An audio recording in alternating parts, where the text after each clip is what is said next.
아멘. 네, 오늘 같이 나눈 말씀은 마가복음 14장 1절부터 9절까지 말씀입니다. 마가복음 14장 1절부터 9절까지 말씀입니다.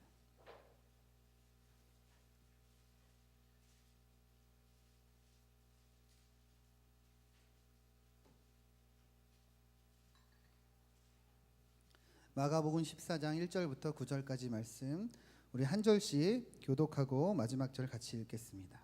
이틀이 지나면 유월절과 무교절이라 대제사장들과 서기관들이 예수를 흉계로 잡아 죽일 방도를 구하며 명절에는 아침에 예수께서 베다니 나병 환자 시몬의 집에서 식사하실 때에 한 여자가 매우 값진 향유 곧 순전한 나드 한 옥합을 가지고 와서 그 옥합을 깨뜨려 예수의 머리에 부으니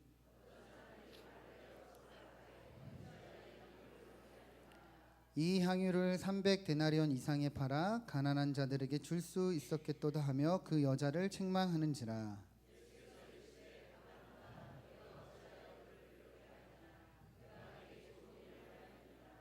가난한 자들은 항상 너희와 함께 있으니 아무 때라도 원하는 대로 도울 수 있거니와 나는 너희와 항상 함께 있지 아니하리라.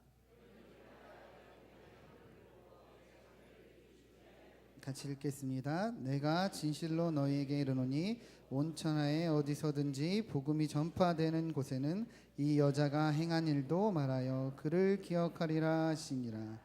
아멘. 네, 우리 이 시간 같이 인사하겠습니다. 우리 옆 사람 바라보면서 잘 오셨습니다. 우리 이렇게 인사하겠습니다.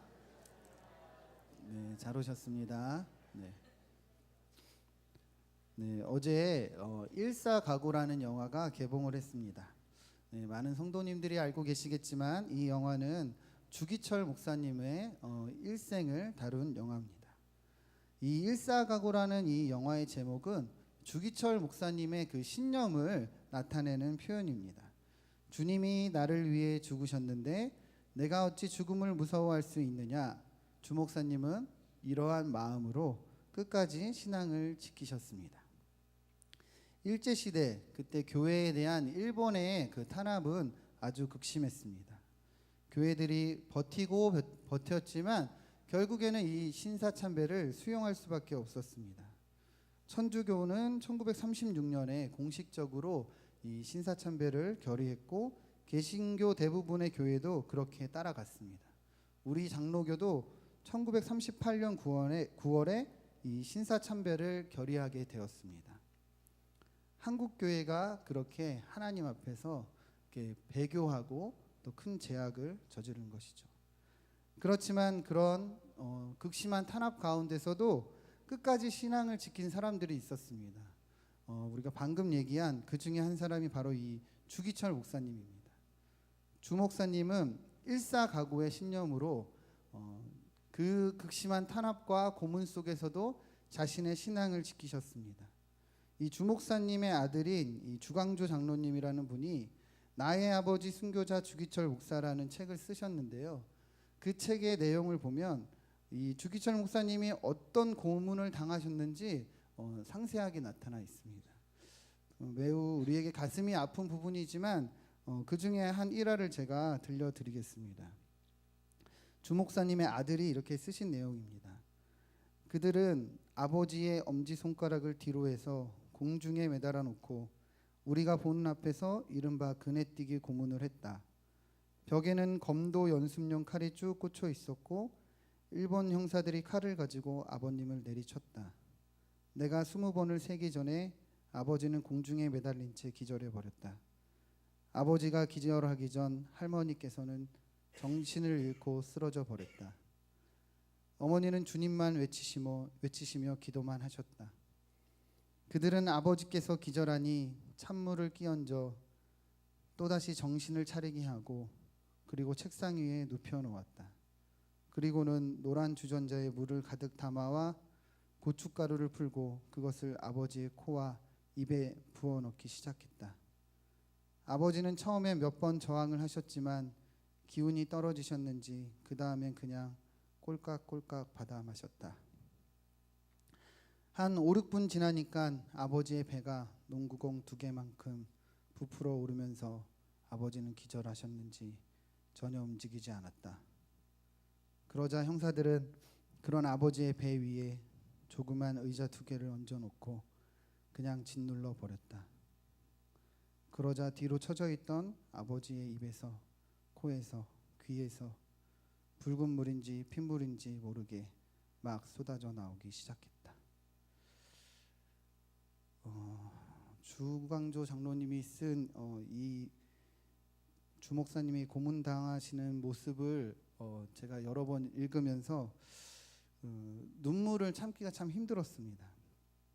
왜냐하면 주기철 목사님이 지켜낸 그 일사각오의 신념이 무엇인가 분명하게 느껴졌기 때문입니다. 이러한 극심한 고통 속에서 주기철 목사님은 자신의 신앙을 지켜내신 것입니다.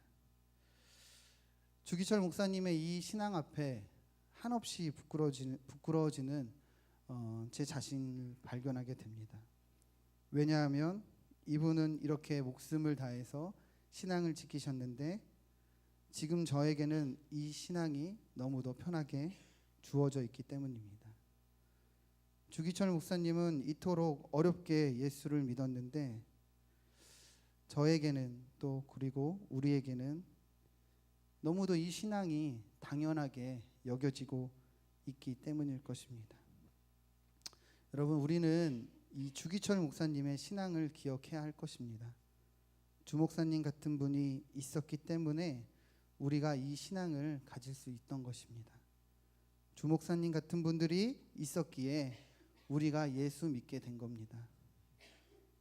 한국 교회가 신사참배를 수용하고 하나님 앞에서 우상에게 절하고 큰 죄악과 배교의 길로 갔지만 하나님 앞에서 바로 섰던 그 한 사람, 주기철 목사님 같은 분들을 하나님은 사용하셨습니다.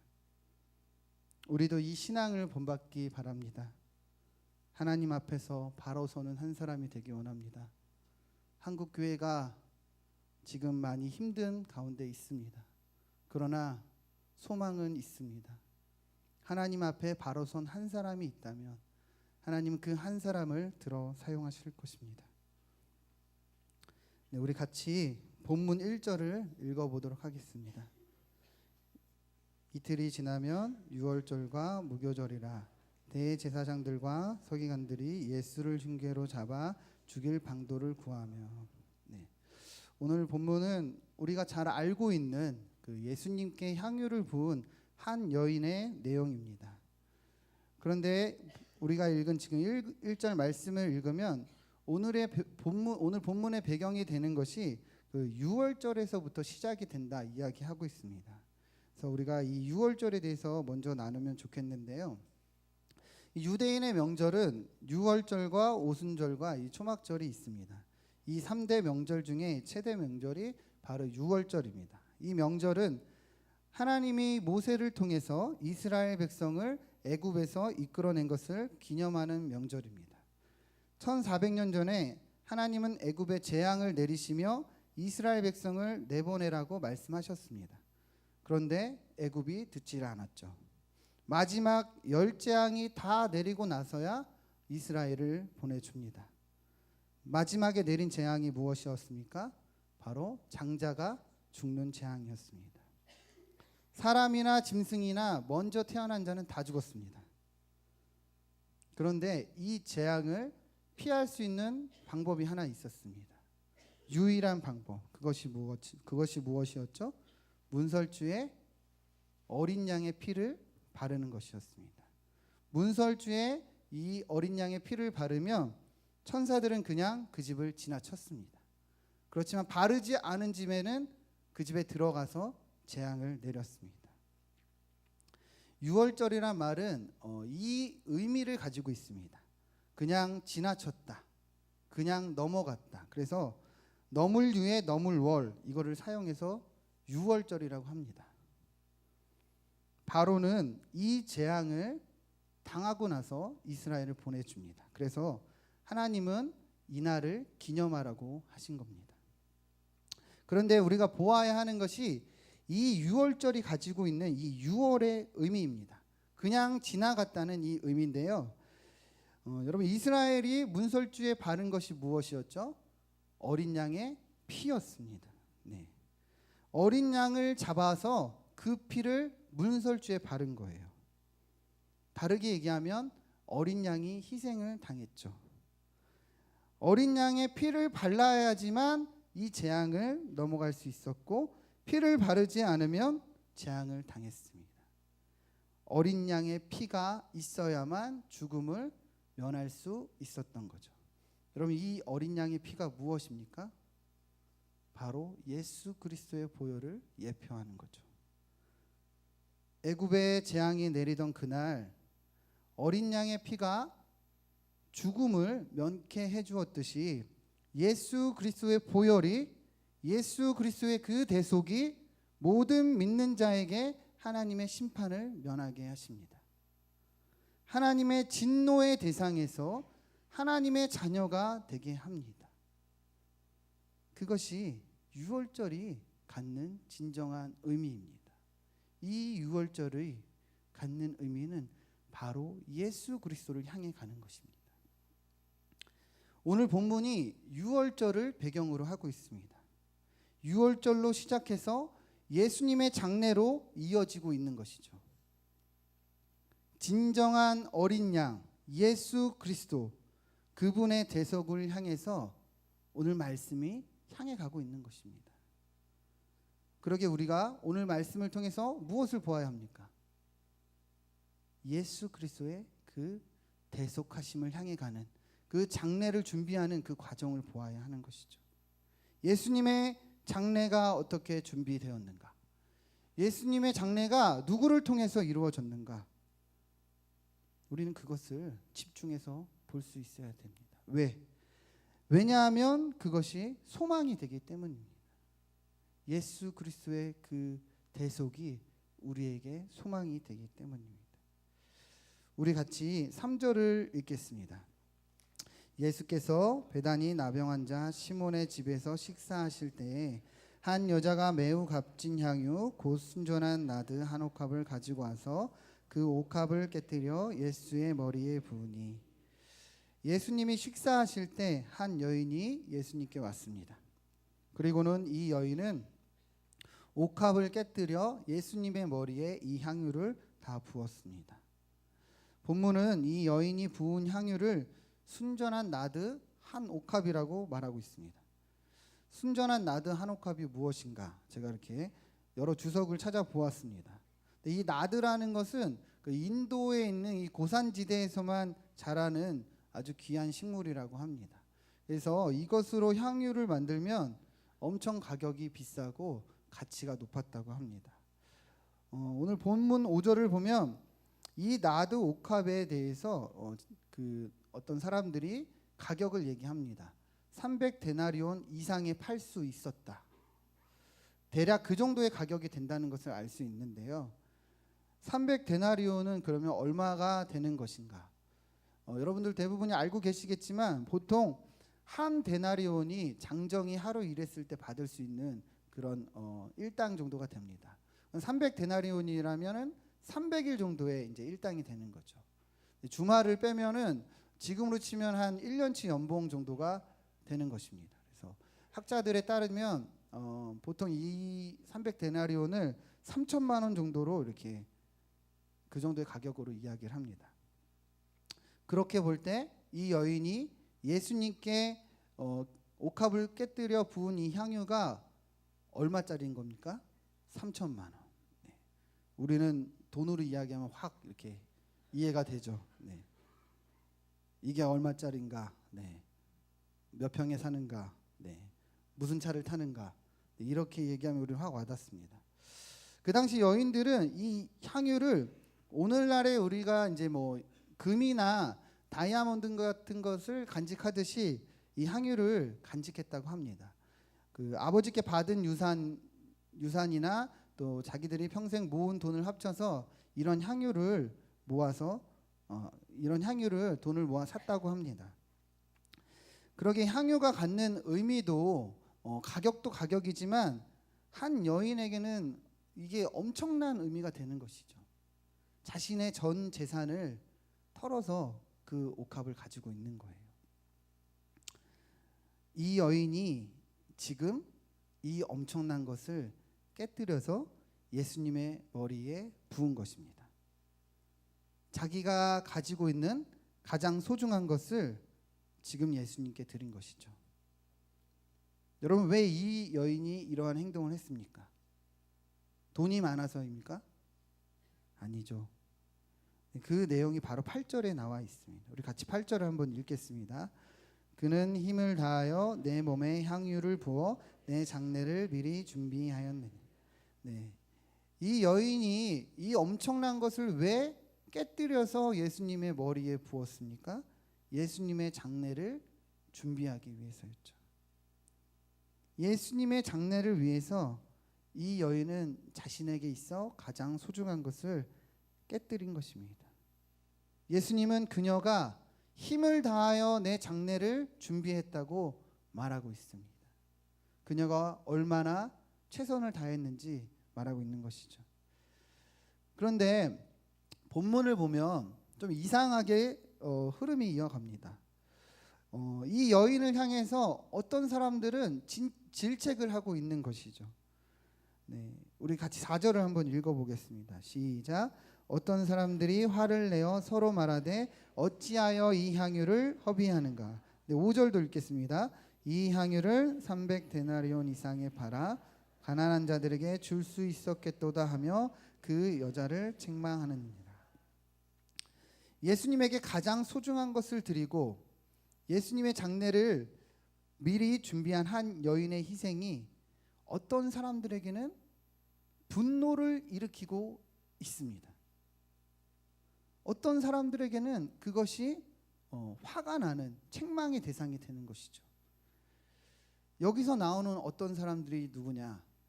요한복음 12장을 보면 이 사람들이 바로 예수님의 제자들이라고 이야기합니다. 예수님의 제자들이 지금 이 여인에게 화를 내고 있는 거예요. 그 이유가 무엇입니까? 이 향유를 팔아서 가난한 자들에게 나누어 주었다면 더 좋았을 거라는 겁니다. 이 향유를 팔아서 다른 곳에 썼다면 더 좋다는 것이죠. 예수님께 향유를 부은 한 여인과 이 제자들의 모습이 어떻습니까? 너무도 대조를 이루고 있어요. 극명하게 다르게 대조를 이루고 있습니다. 여러분, 우리가 이것을 어떻게 보아야 합니까? 어떻게 보면은 제자들이 하는 말이 맞는 것 같아요. 비싼 향유를 팔아서 가난한 사람들을 돕는 것이 옳은 생각일 수도 있어요. 그런데 중요한 것은 무엇이냐? 예수님의 뜻을 아는 것입니다. 겉으로 볼 때는 제자들이나 이 여인이나 둘 다 옳은 일을 하는 것처럼 보이지만 실제로는 전혀 그렇지가 않은 거죠. 제자들은 지금 예수님의 뜻을 전혀 모르고 있는 겁니다. 마가복음 14장은요, 예수님의 공생애 중에 마지막 일주일 동안 일어난 사건입니다. 이 기간 예수님은 이전에 이미 제자들에게 자신이 떠날 것이라고 미리 얘기를 하셨어요. 여러 번 말씀하셨어요. 내가 너희를 곧 떠날 것이다. 그리고 내가 가는 곳에는 너희가 따라올 수 없다. 내가 곧 아버지께 돌아가리라. 내가 가서 처소를 예비하면 너희를 나 있는 곳에 다시 데려갈 것이다. 예수님이 여러 번 제자들에게 말씀하셨어요. 그런데 이 제자들은 그것을 모르고 있는 거예요. 왜 모르고 있는 걸까요? 자신들의 생각에 꽉 차 있는 거예요. 제자들은 자신들의 삶의 환경에 꽉 차 있는 거예요. 그러니까 이 향유가 무엇인지 모르고 돈으로 보이는 거죠. 요한복음에 보면 이 사람들이 진짜 그 가난한 자들에게 나눠주고 싶었던 것이 아니라 그 돈에 욕심이 있었던 거예요. 그러니까 지금 이 옥합을 깨뜨린 여인이 무엇을 하는지를 전혀 파악을 못하고 그것을 돈으로만 보고 있는 겁니다.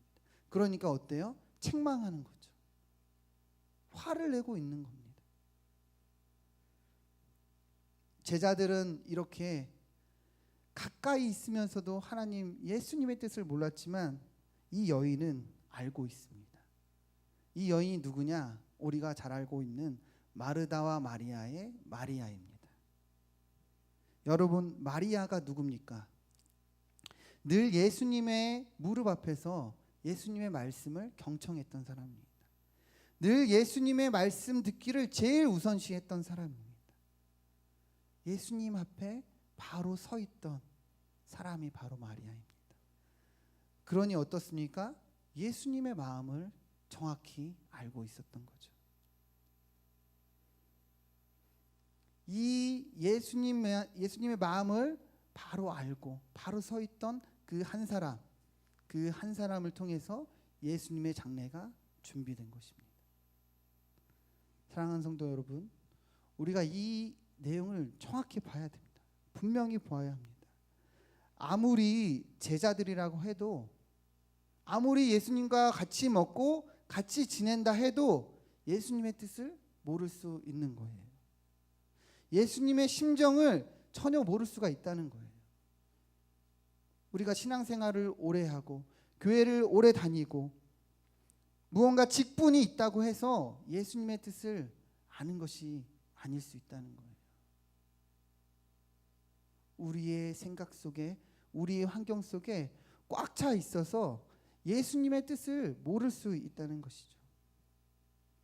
여러분, 그럼 우리에게 무엇이 필요한 것입니까? 우리가 예수님의 뜻을 알려면 어떻게 해야 되는 것입니까?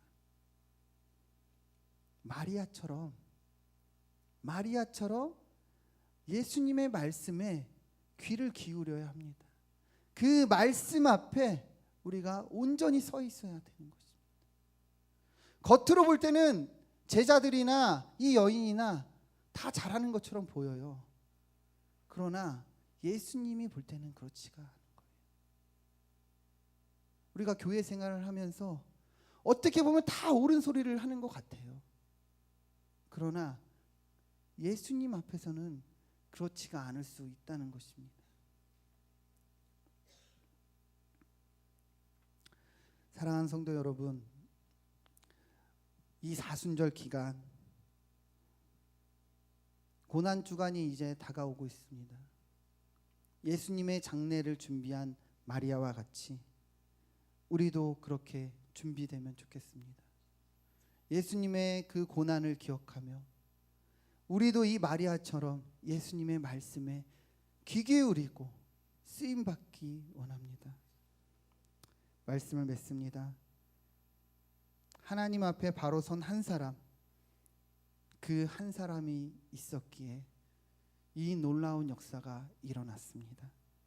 주기철 목사님처럼, 또한 옷값을 깨뜨린 그 한 여인 마리아처럼 우리도 하나님 앞에 바로 서는 그 한 사람이 되면 좋겠습니다. 그리하여서 하나님의 뜻을 알고 또한 하나님의 뜻이 우리를 통하여 이루어지길 소망합니다. 우리 이 시간에 이러한 마음으로 같이 기도하면 좋겠습니다. 먼저 이렇게 기도하겠습니다. 하나님 앞에 바로 서기 원합니다. 하나님 앞에 바로 서게 하여 주시옵소서. 주기철 목사님과 같이 세상의 핍박 속에서라도, 세상의 그 환경 속에서라도, 고난보다 고통보다 그 어떤 것보다 주님 앞에 바로 서기 원합니다. 하나님 앞에 부끄럽지 않은 신앙을 갖게 하여 주시옵소서. 사람들이 아니라 하나님을 보는 우리가 되게 하여 주시옵소서. 또한 마리아와 같이 주님 말씀을 경청하기 원합니다. 하나님의 뜻을 아는 우리의 삶이 되기 원합니다. 하나님의 마음을 알고 하나님의 심정을 알고 예수님의 장례를 준비한 그 마리아와 같이 우리를 사용하여 주시옵소서. 우리를 통하여 하나님 일하여 주시옵소서. 우리 이러한 마음으로 같이 주여 한번 외치고 기도하도록 하겠습니다.